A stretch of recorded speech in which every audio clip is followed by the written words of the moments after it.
Hamas സമാധാന കരാർ ലംഘിച്ചെന്നാരോപിച്ച് ഗാസയിൽ ഇസ്രായേൽ ആക്രമണം.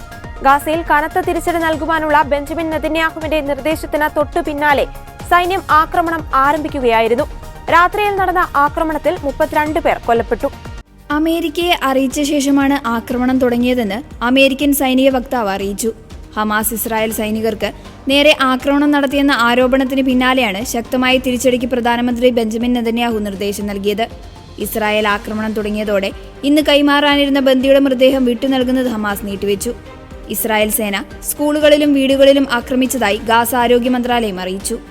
ഇസ്രായേലിന്റെ സൈനികർക്ക് നേരെ വെടിയുതിർത്തെന്ന ആരോപണം ഹമാസ് നിഷേധിച്ചു. വെടിനിർത്തലിൽ ഹമാസ് ഉറച്ചു നിൽക്കുന്നുവെന്നും പ്രതികരിച്ചു. വെടിനിർത്തൽ നിലവിൽ വന്ന് 20 ദിവസത്തിനു ശേഷം ഗാസയിലെയും പശ്ചിമേഷ്യയിലെയും സമാധാന അന്തരീക്ഷം വീണ്ടും തകരുകയാണ്. എന്നാൽ വെടിനിർത്തൽ നിലവിലെ സംഭവങ്ങൾ ഭീഷണിയില്ലെന്നും തങ്ങളുടെ സൈനികരെ ലക്ഷ്യം വെച്ചാൽ ഇസ്രായേൽ തിരിച്ചടിക്കണമെന്നും US പ്രസിഡന്റ് ഡൊണാൾഡ് ട്രംപ് പ്രതികരിച്ചു.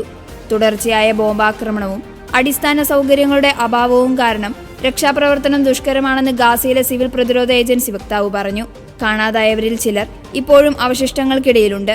മരണസംഖ്യ ഉയരുമെന്ന ആശങ്കയുണ്ടെന്നും വക്താവ് പറഞ്ഞു. സൈനികരെ ആക്രമിച്ചതിന് ഹമാസ് വലിയ വില നൽകേണ്ടി വരുമെന്നാണ് ഇസ്രായേൽ സേനയുടെ പ്രതികരണം. സ്ത്രീകൾ ഉൾപ്പെടെയുള്ളവർ ഗാസയിലെ ഇസ്രായേൽ ആക്രമണത്തിൽ കൊല്ലപ്പെട്ടു.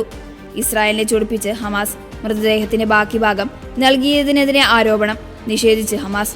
ബന്ദികളുടെ മൃതദേഹം കൈമാറുന്നതിൽ ഹമാസും ഇസ്രായേലും തമ്മിൽ തുടക്കം മുതൽ തർക്കമുണ്ട്.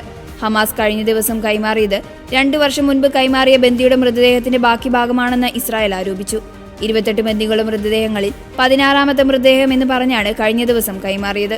കസ്റ്റഡിയിലുള്ള മൃതദേഹം കൃത്രിമമായി കുഴിച്ചുമൂടി പുറത്തെടുത്ത് ഹമാസ് തെറ്റിദ്ധരിപ്പിച്ചുവെന്നാണ് ഇസ്രായേൽ വാദം.